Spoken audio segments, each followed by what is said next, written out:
cutting a truss manually. To start cutting manually, you want to make sure that you have no obstructions in your infeed or your outfeed. You're going to press your start button, turn your knob to automatic, and press your start cutting button.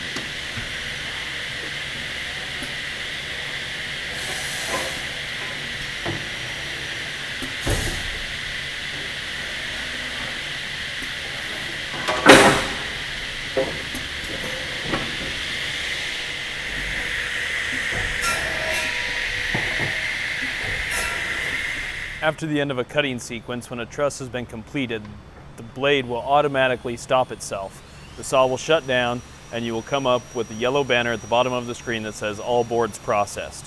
To clear this, you hit clear, and if you want to recut the exact same truss, you'd come up to reset all boards.